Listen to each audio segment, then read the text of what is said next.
더 축구 천재가 한국 선수라니 믿기지가 않는다. 손흥민 이후 저런 플레이는 정말 처음 본다.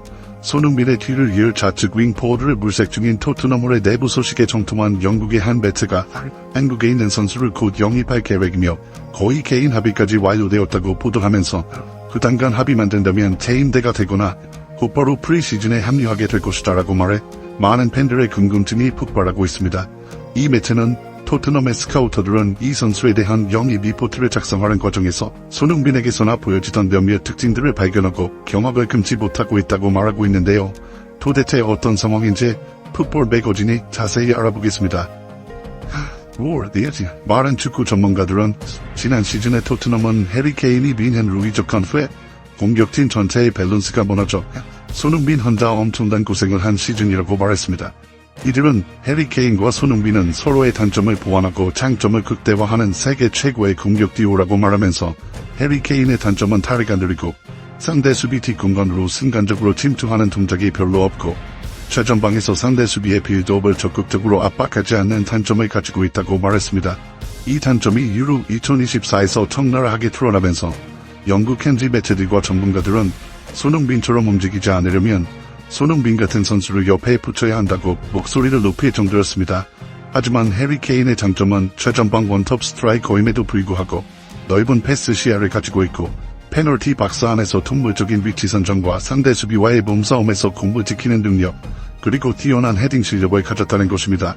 그래서 손흥민처럼 상대 뒷공간을 허무는 침투 능력이 뛰어난 선수에게 패스를 넣어주는 데 등하며 손흥민이 상대 수비수들을 이끌고 공간을 만들어주면 그 빈 공간으로 귀신같이 침투해 골을 연결해 이 두 명은 서로의 단점을 자신들이 가진 장점으로 커버하면서 각자의 장점을 도와 승리를 쟁취하는데 세계 최고의 공격 듀오라는 것에 어떤 전문가들도 이견을 달지 못하는데요.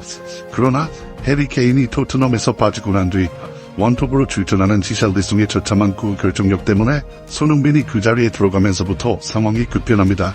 영국 현지에 반신반의하던 시각을 손흥민은 원톱으로 처음 출전한 볼리전에서 3골을 몰아넣어버리면서 그리고 리버풀과 맨시티전에서 골을 기록하고 아스널 원정에서는 토트넘 역사상 단 한 번도 나오지 않았던 원정 벌티골을 기록하는 주인공이 되면서 이 피해를 경확시켰는데요.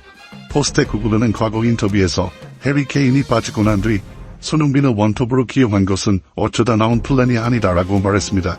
그는 손흥민이 대한민국 국가대표팀에서 뛸 때 나는 아시안컵 결승에서 호주를 이끌던 감독이었고 그때 거의 우리가 다 이긴 경기를 손흥민이 마지막 1분 남겨놓고 골을 넣으면서 연장전까지 가게 되었다.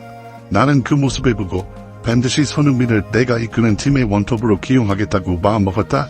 손흥민 원톱은 그때부터 내 마음속에 자리 잡았던 계획이었기 때문에 토트넘에서 손흥민을 원톱으로 세우는 것은 아주 쉬운 일이었다고 말했습니다. 해리 케인의 빈자리를 손흥민은 대신하는 정도가 아니라 그 이상으로 잘하고 있다는 것이 영국 레전드들의 전반적인 평가인데요. 하지만 토트넘은 지난 시즌 손흥민이 원톱으로 이동하면서 좌측의 윙어 자리에 손흥민처럼 해줄 선수가 없어 손흥민이 원톱으로 이동하면 손흥민이 고립되고 손흥민이 왼쪽 윙어로 이동하면 원톱에서 골을 못 넣는 악순환이 반복되면서 시즌 초반 1위였던 순위가 5위까지 주저앉는 대참사를 맞이합니다. 포스테코글루는 이번 시즌을 맞이해 프리시즌을 진행하면서 손흥민을 계속 원톱으로 기용하면서 우측의 존슨, 좌측의 베르나와 솔로몬을 기용하면서 손흥민은 어떻게 쓸 것인지를 이미 다 예고하고 있습니다. 하지만 많은 토트넘 축구 팬들은 손흥민을 원톱으로 쓰면 좌측에는 누구를 쓸 것인지 빨리 영입을 해야 하는데 영입 작업이 답답하기만 하다라고 한숨을 쉬고 있는데요. 손흥민의 뒤를 이을 차세대 손흥민을 간절히 찾고 있는 토트넘은 20세 이하의 영건들을 집중적으로 영입하는 모습을 보이고 있습니다. 그래서 영입된 선수가 루카스 페리발과 아치 그레이인데요. 이 두 선수의 나이는 모두 18세로 한국으로 치면 고3인데요. 그러나 이 두 선수의 포지션은 왼쪽 윙 포워드가 아니기 때문에 많은 토트넘 팬들의 갈증은 풀어지지 않은 상황입니다. 이런 분위기 속에서 최근 토트넘 소식을 다루는 스포츠 ITK 허브는 22일 토트넘은 한국의 젊은 윙어와 계약한 후 1월 또는 여름까지 현 소속팀에 재임대할 계획이다라고 전해 이 소식을 접한 한축 축구 팬들의 관심이 증폭되고 있습니다. 이 영표를 시작으로 손흥민이 활약하며 국내 팬들로부터 상당한 관심을 받는 토트넘이 또 다른 한국 선수를 영입할 것이란 전망이 등장하면서 한국 축구계에 큰 관심을 받고 있는데요. 매체가 실명을 공개하지 않아 수많은 추측이 오가고 있는 가운데 국내 축구 팬들 사이에선 토트넘이 관심을 가지고 있는 선수가 도대체 누구냐라며 감동을 받기 한창인 상황입니다. 많은 축구 전문가들은 토트넘 내부 사정이 밝은 익명의 축구 전문 기자들에게 알아본 바로는 강원FC의 양민혁이라는 설이 가장 유력하다고 말했습니다.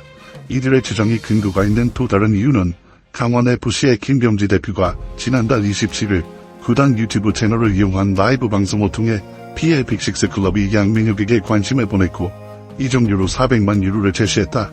현재 긍정적인 상태로 협상이 7에서 80% 진행된 것 같다라고 밝혔기 때문입니다. 이 소식에 많은 축구 팬들의 엄청난 질문 세례가 쏟아지자 김병지 대표는 웨스트햄은 내가 말하는 빅클럽이 아니다. 리버풀은 우리 아들이 좋아하는 팀이다. 맨체스터 유나이티드도 좋지만 양민혁이 그렇게 라고 운을 뗀 뒤 맨체스터 시티도 관심을 보였고 토트넘도 관심을 드러냈다. 스완지 시티도 있었다라고 매우 구체적인 구단들의 이름을 언급했습니다.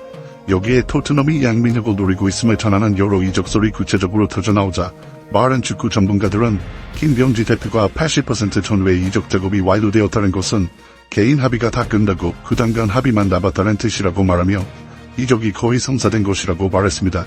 이들은 국내 최고 유망주가 손흥민의 주장으로 있어 적응을 도울 수 있는 구단에 입단할 수 있다면 손흥민의 자리인 왼쪽 윙어 자리를 차지할 수 있을 것이라는 전망을 내놓고 있는데요. 양민혁이 처음 팬들에게 이름이 알려지게 된 계기는 U17 대표팀에서 맹활약을 펼치며 놀라운 플레이들을 했기 때문입니다. 그 이후 양민혁은 18세, 현재 고3으로 강원FC와 프로계약을 맺었고 이번 시즌 데뷔한 이후 지금까지 무려 7호 골을 기록, K리그 최고의 히트 상품으로 자리매김하고 있습니다.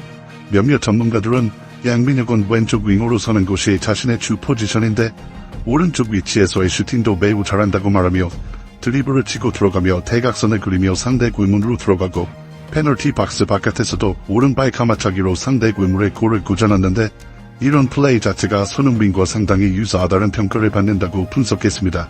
이들은 이어 또한 양민혁의 7호 골 중에는 크로스를 논스톱으로 차놓은 것도 있는데 어린 나이임에도 불구하고 몸에 힘을 빼고 인사이드로 공을 차서 방향을 정확하게 조준하는 침착함을 보이는데 이런 모습들이 손흥민이 골문 앞에서 침착하게 슈팅을 하는 모습과 굉장히 닮아있다고 말했습니다. 많은 축구 팬들은 양민혁이 손흥민이 주장으로 있는 토트넘에 입단한다면 좌측 윙어 자리에 현재 비어있는 상황이라 공정한 경쟁을 통해 능력을 보여준다면 왼쪽 윙어 자리를 차지할 공산이 크다고 말하면서 포스테코글루 역시 어린 선수들을 프리시즌에 적극적으로 기용하는 것을 보면 양민혁이 어떻게 하느냐에 따라 그에게 많은 기회를 줄 가능성이 높다고 말해 많은 또 다른 팬들의 고개를 끄덕이게 했습니다. 구독 및 멤버십 가입은 매일 더 나은 영상 제작 열정을 타오르게 합니다.